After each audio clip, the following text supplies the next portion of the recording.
തകരത്താളി ഗ്രാമം, തകരത്താളി ഗ്രാമം.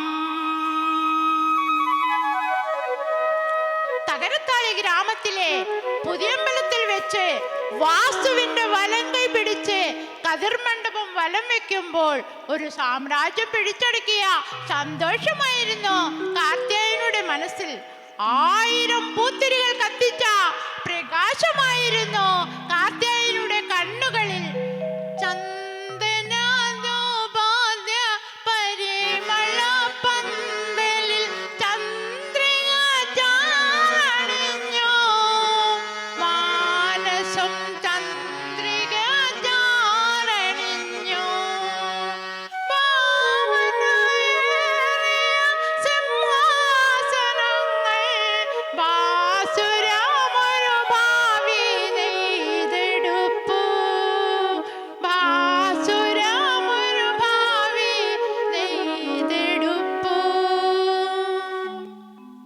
വർഷങ്ങൾക്ക് മുമ്പേ കാർത്യായനിയുടെ അച്ഛൻ തന്റെ വീടും പറമ്പും പണയപ്പെടുത്തിക്കൊണ്ടാണ് കാർത്യായനിയെ വാസുവിന് വിവാഹം കഴിപ്പിച്ചയച്ചത്. കാലം കഴിഞ്ഞു. കനകക്കതിരുകൾ പൂട്ടിയ തേരിൽ കാലം പോയി മറഞ്ഞു. കനകക്കതിരുകൾ പൂട്ടിയ തേരിൽ കാലം പോയി മറഞ്ഞു. കാലം കഴിയുന്തോറും കുടുംബത്തിലെ അംഗസംഖ്യയും വർദ്ധിച്ചു വന്നു. അപ്പോഴേക്കും വാസു മദ്യപാനവും തുടങ്ങിക്കഴിഞ്ഞു. വാസു മദ്യപാനം തുടങ്ങിയത് മുതൽ ആ കുടുംബത്തിന്റെ അസ്ഥിവാരം ഇളകുകയായിരുന്നു. അന്ന് ആദ്യമായാണ് അത് സംഭവിച്ചത്. അന്ന് തിരുവോണത്തലേന്നായ ഉത്രാട നാളായിരുന്നു.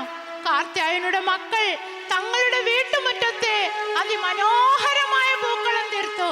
തൊട്ടടുത്ത് തൃക്കാക്കരയപ്പന്റെ രൂപവും. അപ്പോഴാണ് നമ്മുടെ വാസു മദ്യപിച്ചുന്മത്തനായിക്കൊണ്ട് വീട്ടിലേക്ക് കടന്നു വന്നത്. പെട്ടെന്ന് അയാൾ തൃക്കാക്കരയപ്പന്റെ രൂപം കാലിനാൽ തച്ചുടച്ചാർത്തു ചിരിച്ചു. തൃക്കാക്കരയപ്പന്റെ രൂപം കാലിനാൽ തച്ചുടച്ചാർത്തു ചിരിച്ചു. പൂവുകൾ പിച്ചെറിഞ്ഞയാൾ പുച്ഛമായി നോക്കി ചിരിച്ചു.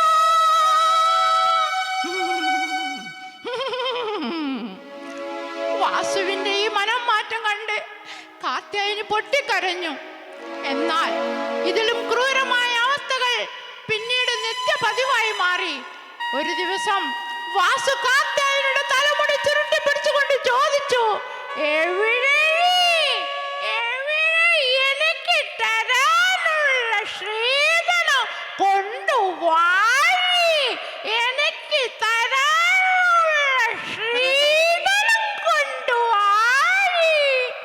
കാർത്യായനി വളരെ ഹൃദയഭേദകമായി കൊണ്ട് ചോദിച്ചു, ചേട്ടാ ചേട്ടാ, എൻ്റെ അച്ഛൻ ഞങ്ങളുടെ വീടും പറമ്പും പണയപ്പെടുത്തിക്കൊണ്ടാ ചേട്ടന് തരാനുള്ള സ്ത്രീധനം തന്നത്.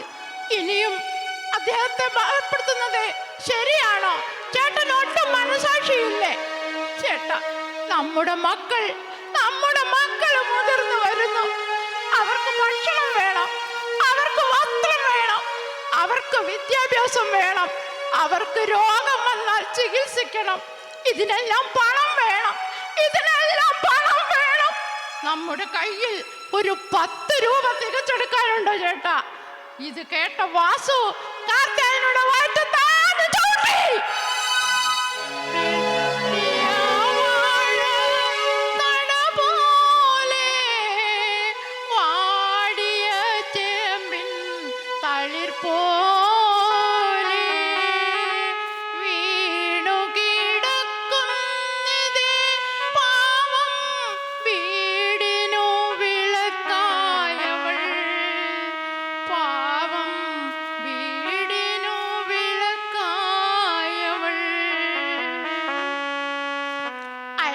നാണിത്തള്ള കൊടുത്ത പച്ചമരുന്ന് കഴിച്ചപ്പോൾ കാർത്യായനിക്ക് അല്പം ആശ്വാസം തോന്നി. കാർത്യായനി കണ്ണു തുറന്നു. വീട്ടിലെ വഴക്കും വക്കാണവും കണ്ടു വളർന്ന മക്കളുടെ സമനില തെറ്റി. മൂത്തവർ തങ്ങൾക്ക് പറ്റിയ മോഷണങ്ങൾ നടത്തി പിടിക്കപ്പെട്ടു.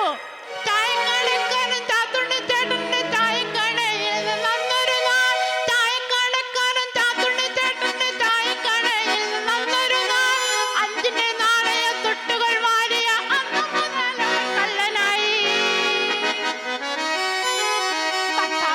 പീഡനം, മക്കളുടെ വഴിവിട്ട ജീവിതം, ഇതെല്ലാം കണ്ടും ഇതെല്ലാം അനുഭവിച്ചും കാർത്യായനിയുടെ സഹനശേഷി നഷ്ടപ്പെട്ടിരുന്നു. ഒരിറ്റു കഞ്ഞിവെള്ളം കുടിച്ച നാൾ മറന്നു. ആശ്വാസത്തിന്റെയും സാന്ത്വനത്തിന്റെയും വാക്ക് കേട്ടത് ഓർമ്മയില്ല. എന്തു ചെയ്യും? തന്റെ മക്കൾക്കൊരു നേരത്തെ ആഹാരത്തിന് വേണ്ടി, അതിനായി 10 രൂപയ്ക്ക് വേണ്ടി കാർത്യായനി മുട്ടാത്ത വാതിലുകളില്ല. ഏതെങ്കിലും വലിയ വീട്ടിലെ അടുക്കളയിൽ എന്തെങ്കിലും ജോലി ചെയ്ത് അതിനൊരു 10 രൂപ കിട്ടി തന്റെ മക്കൾക്ക് ഒരു നേരത്തെ ആഹാരമെങ്കിലും കൊടുക്കാൻ കാർത്യായനി ആഗ്രഹിച്ചുകൊണ്ട് പല വലിയ വീടുകളിലും കാർത്യായനി മുട്ടി.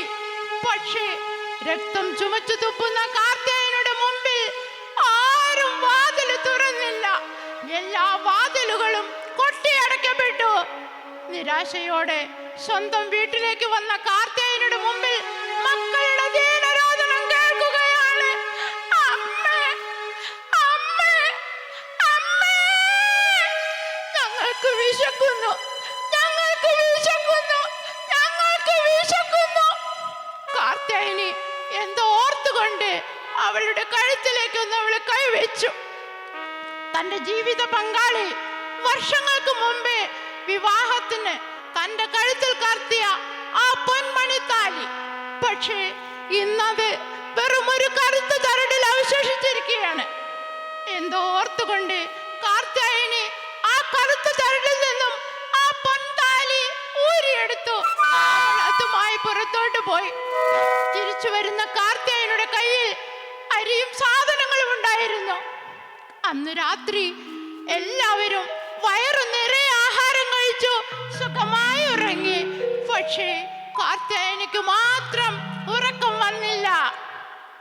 നീറുന്ന മനസ്സും നേത്രമൊന്നൊഴിയാത്ത ദീനനേത്രങ്ങളുമായി താൻ പെറ്റ മക്കളെ നെറുകയിൽ ചുംബിച്ചു ദീനമായി മാപ്പ് ചോദിച്ചാളമ്മ, ദീനമായി മാപ്പ് ചോദിച്ചാളമ്മ. മാപ്പ് മക്കളെ, മാപ്പ്. പിന്നീടെല്ലാം വേഗം കഴിഞ്ഞു. അകത്തെ മൂലയിൽ പോയി കാർത്യായനി തന്റെ മൂർച്ചയേറിയ കൊടുവാൾ എടുത്തുകൊണ്ടുവന്നു. തന്റെ 5 മക്കളുടെയും ശിരസ് നേരം കൊണ്ട് അവൾ വേർപെടുത്തി. ഒന്ന് ഞെരങ്ങാനോ ഒന്ന് മൂളാനോ അവസരം കിട്ടുന്നതിന് മുമ്പേ ആ 5 ശരീരത്തിൽ നിന്നും തലകൾ വേർപെട്ടിരുന്നു. കബന്ധങ്ങൾ രക്തം വർഷിച്ചു. പിന്നീട് അവൾ അത് ചെയ്തു. എത്രയും വേഗത്തിൽ അവൾ അത് ചെയ്തു. തന്റെ ഉടുവസ്ത്രം വലിച്ചു കീറി. ഉടുമുണ്ടിനറ്റത്ത് ഉയരറ്റ ദേഹം ഊയലാടി. ഉടുമുണ്ടിനറ്റത്ത് ഉയരറ്റ ദേഹം ഊയലാടി. പിറ്റേന്ന് കാർത്യായനിയുടെയും മക്കളുടെയും മൃതദേഹം പോസ്റ്റ്മോർട്ടത്തിനായി കൊണ്ടുപോകുമ്പോ എതിരെ വരുന്ന പോലീസ് ജീപ്പിൽ ഒരാൾ കയ്യിൽ വിലങ്ങുമായി ഇരിപ്പുണ്ട്. അത് മറ്റാരുമായിരുന്നില്ല, നമ്മുടെ വാസുവായിരുന്നു. തലേ ദിവസം ചീട്ടുകളത്തിൽ വെച്ച് കൂട്ടുകാരനുമായി വഴക്കിട്ട് കൂട്ടുകാരനെ കുത്തിക്കൊന്ന കേസിൽ പോലീസ് അറസ്റ്റ് ചെയ്ത് കൊണ്ടുപോവുകയായിരുന്നു.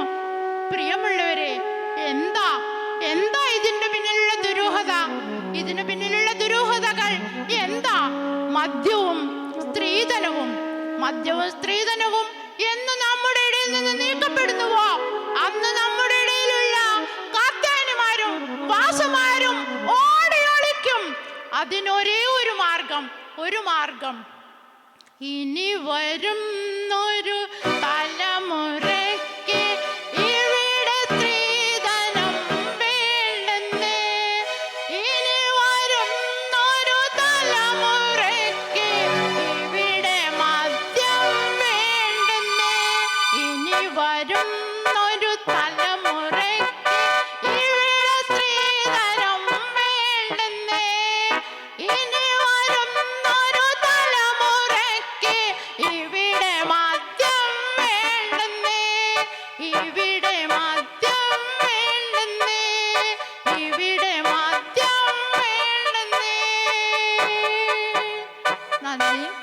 നമസ്കാരം.